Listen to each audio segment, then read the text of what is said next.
Hi, I'm Robin Tudor and I'm the founder of Empower Total Health. And the subject that I want to talk about today is vaccination policy. And those of you who are in Australia kind of failed to notice that vaccination policy has been all over the news. If you're not in Australia, perhaps this story hasn't broken in your part of the world, but here's my summary of it. So the leader of the One Nation Party, a fairly far-right populist party, Pauline Hanson, was interviewed on the ABC Insiders program, and when asked about her views on vaccination, she said, and I quote, "I think people have a right to investigate themselves," meaning investigate the vaccination issue. This has generated a fairly predictable firestorm of criticism from both sides of politics, from the medical and public health authorities, from media outlets, from bloggers. Basically, every man and his dog has come out attacking Pauline Hanson for having made this outrageous statement that parents or individuals who are affected by vaccination should have the right to look into it and decide for themselves, which wouldn't have been such an outrageous thing to say even as little as 5 or 10 years ago. But these days you can't say things like that. I want to be really clear at the outset. I don't support Pauline Hanson or One Nation. I've never voted for One Nation. I've had a look at their policies online, and most of them I disagree with. Most of them I think are either morally objectionable or economically or environmentally irresponsible. Some are just silly. Although I must say I do actually support their push for carefully regulated voluntary euthanasia and also for a trial of medical cannabis. But besides that, I'm not a fan. But I find this violent reaction to her remark that individuals have the right to ask questions about medical procedures, including vaccination, and that they have the right to make an informed decision. I find this violent reaction, and particularly the branding of it as being anti-vaccination sentiments, when Hanson has actually publicly stated that she had her own children vaccinated. So this is surely not the behaviour that someone would expect from an anti-vaxxer. It's really very disturbing to see and hear and read this kind of media and official reaction to her statements. Peter Doshi, who is an assistant professor of pharmaceutical health services research in the School of Pharmacy at the University of Maryland in the US, and also an associate editor of the British Medical Journal, which is one of the top probably half a dozen medical journals in the world, wrote an editorial on medical journalism in relation to vaccination. It was published in the British Medical Journal on February the 7th, 2017.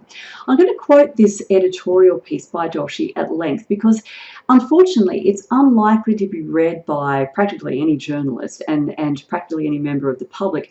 And I think that's a crying shame because this piece is actually one of the most thoughtful and intelligent pieces of writing that I've ever read on the subject. Now, I have got the text of the editorial. I've also hyperlinked to the references that Doshi cited, and that's in the fully referenced article that accompanies this video. So just click on the link and you can read the article. So Doshi says, good journalism on this topic will require abandoning current practices of avoiding interviewing, understanding and presenting critical voices out of fear that expressing any criticism amounts to presenting a false balance that will result in health scares, which, by the way, is a term you hear a lot. We can't have people who express any concerns about vaccination on the media because that's presenting false balance. We can only interview public health experts who say that vaccination is safe and proven and everyone should follow the schedule, no exceptions. Doshi goes on to say, it does matter if the majority of doctors or scientists agree on something. But medical journalists should be among the first to realise that while evidence matters, so too do the legitimate concerns of patients. And if patients have concerns, doubts or suspicions, for example, about the safety of vaccines, this does not mean they are anti-vaccine. Anti-vaccine positions certainly exist in the world, but approaches that label anybody and everybody who raises questions about the right-headedness of current vaccine policies, myself included, and Doshi's referring to his writings on the subject of flu vaccine policy in the US, as anti-vaccine, fail on several accounts. Firstly, they fail to accurately characterise the nature of the concern. Many parents of children with developmental disorders who question the role of vaccines had their children vaccinated. Anti-vaccination is an ideology, and people who have their children vaccinated seem unlikely candidates for the title. Secondly, they lump all vaccines together as if the decision about risks and benefits is the same irrespective of disease. Polio, pertussis, smallpox, mumps, diphtheria, hepatitis B, influenza, varicella, which is chickenpox, HPV, Japanese encephalitis, or vaccine type, live attenuated, inactivated, whole cell, split virus, high dose, low dose, adjuvanted, monovalent, polyvalent, etc. This seems about as intelligent as categorizing people into pro-drug and anti-drug camps, depending on whether they have ever voiced concern over the potential side effects of any drug. I could not agree more with Peter Joshi on this camp. It is just on this point. So it is absolutely stupid to brand people as anti-vaccines because they say, I have concerns about the wisdom of vaccinating children with 7 different antigens on the one day. Branding them as anti-vaccine for saying things like that is just ludicrous. Thirdly, Joshi goes on to write, labelling people concerned about the safety of vaccines as anti-vaccine, in inverted commas, risks entrenching positions. The label, or its derogatory derivative, anti-vaxxer. And this derogatory derivative is what everyone from politicians to public health experts to journalists, even in reputable media like The Guardian, they call anyone who expresses an even mildly critical or curious view about vaccines as an anti-vaxxer. So Joshi says this is a form of attack. It stigmatizes the mere act of even asking an open question about what is known and unknown about the safety of vaccines. Fourthly, the label too quickly assumes that there are 2 sides to every question and that the 2 sides are polar opposites. This "you're either with us or against us" thinking is unfit for medicine. Many parents who deliberate on decisions regarding their children's health ultimately make decisions, such as to vaccinate or not vaccinate, with lingering uncertainty about whether they were right. When given a choice, some say yes to some vaccines and no to others. These parents are not zealots. They are decision makers navigating the grey, acting under conditions of uncertainty in perpetual flux. And among those uncertainties are the known and unknown side effects that each vaccine carries. Contrary to the suggestion, generally implicit, that vaccines are risk-free and therefore why would anyone ever resist official recommendations, the reality is that officially sanctioned written medical information on vaccines is, just like drugs, filled with information about common, uncommon, and unconfirmed but possible harms. And there were 2 references that Joshi inserted, hyperlinks to information on vaccine side effects, which again are included in the article that accompanies this video. Joshi goes on to say, although MMR and autism have dominated journalistic coverage of this issue, and journalists have correctly characterised the scientific consensus that rejects any such link, most journalists have insufficiently acknowledged the fact that bodies such as the Institute of Medicine have found convincing evidence of 14 health outcomes, including seizures, inflammation of the brain, and fainting that can be caused by certain vaccines, although these outcomes occur rarely. Again, there's a reference to that statement. And for 135 other adverse events investigated, the committee concluded the evidence was inadequate to accept or reject a causal relationship with vaccines. In other words, not enough is known to say definitively whether vaccines do or don't cause 135 adverse events. That's a lot that we don't know. And Joshi concludes by writing, medical journalists have an obligation to the truth, but journalists must also ensure that patients come first, which means a fresh approach to covering vaccines. It's time to listen seriously and respectfully to patients' concerns, not demonise them. Hear, hear. Now, the media and medical establishment's reaction to Pauline Hanson's comments is just rife with each of the failings, each of these 4 failings that Joshi describes, as well as by blanket assertions such as that made by Stephen Duckett, who was formerly the head of the Department of Health and currently is health director of the Grattan Institute, that, and I quote, vaccines are safe. As Doshi points out, there are significant gaps in the evidence base on vaccine safety, what's referred to as undone science, that make categorical statements like this completely untenable, absolutely unscientific. We don't have the evidence to make statements like that. The world's most respected and independent network of medical researchers, Cochrane, formerly known as the Cochrane Collaboration, has a rather more guarded point of view on the issue than Duckett.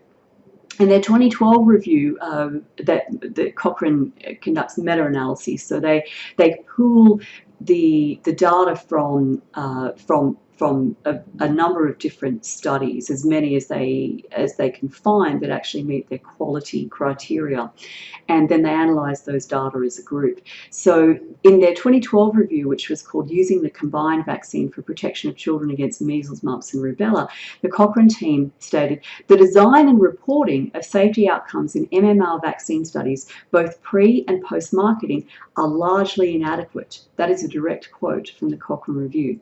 In layman's terms, what this means is we can't tell how safe the MMR vaccine is because the data that we would need to do that are either not available or we can't rely on them. Their review, Vaccines for Preventing Influenza in Healthy Children, contained this comment, which I think you might find as alarming as I do.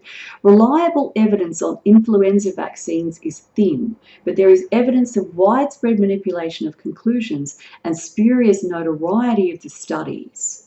So what they're saying is the studies, which by the way are almost always conducted by the pharmaceutical companies that design the vaccines, the studies can't be relied upon. The data aren't reported accurately. There are anomalies in terms of the analysis of those data. There's just too much uncertainty. We just don't know whether vaccines are safe or not. Now, the view of the current Australian Medical Association president, Dr. Michael Gannon, he was quoted as saying, vaccines approved have to be safe. In other words, if a vaccine is approved and goes on the schedule, it has to have been proven to be safe. This wasn't exactly shared by one of his predecessors, Steve Hambleton. Back in 2014, in a press release that's actually on the AMA's website, Hambleton called for the immediate cessation of a trial program where community pharmacies were administering flu vaccines.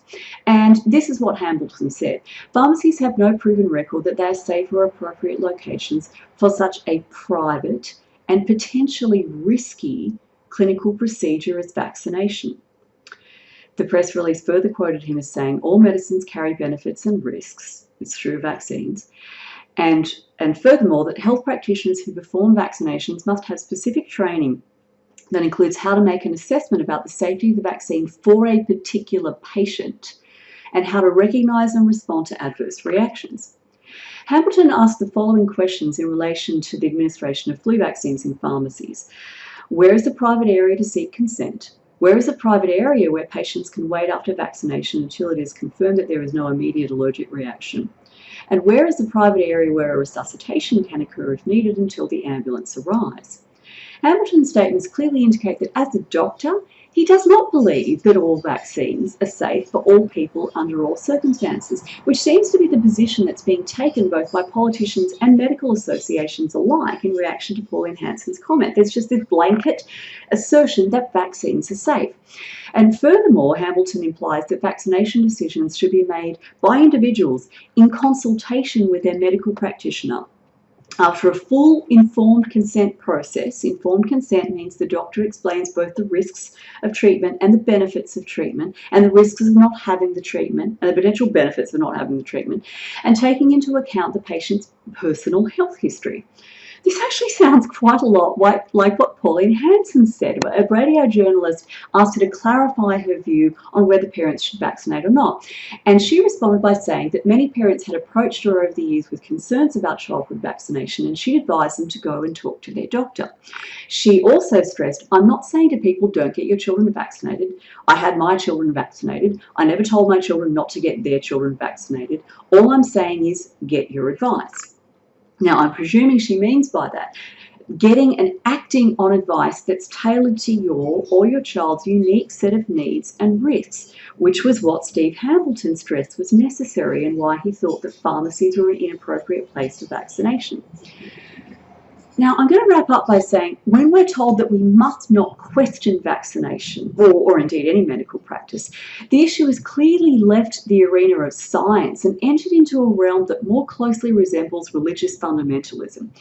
The embargo on debate and questioning is dangerous, and it's actually anti-science, because the legitimate practice of science requires that even the most deeply entrenched paradigms must be up for debate. Everything is up for grabs in science. There's a common saying, you know, science is never done. We're never absolutely certain of anything.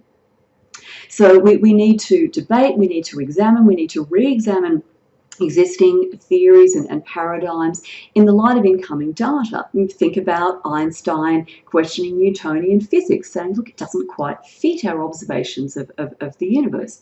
In contrast, fundamentalism enforces strict conformity to a set of beliefs that are held by those in authority to be incontrovertible. You must not question.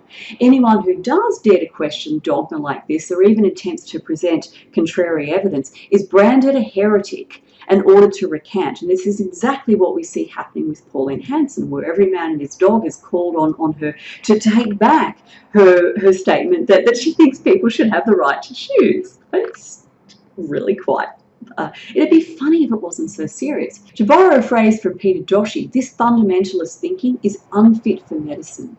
We need to get the hysteria and the puerile name calling. I mean, is anyone served by the accusation of being a baby killer that's levelled at someone who says, I'm a bit worried about vaccines? And we need to get the dogma out of the vaccine safety debate. As Doshi says, we need to take the concerns of parents and other affected citizens seriously. Branding someone an anti-vaxxer because they have genuine concerns about any element of the medical practice of vaccination is intellectually lazy and fundamentally anti-science. So I hope you found this discussion interesting and stimulating, maybe caused you to think about some things that you haven't thought about before. I welcome comments. I welcome intelligent comments that are responses to the points that I've made. All right? No stupid name calling. Thank you. And so please do comment below. If you want to share this with your friends, go ahead and like it, share it on social media. Let's get a genuine debate going so that we can all get our questions answered, or call for the science that needs to be done to answer those questions to get done, rather than just having our concerns dismissed by people who tell us that we should shut up and do as we're told, and just trust those in authority to make pronouncements that affect us and affect our children. Thanks very much.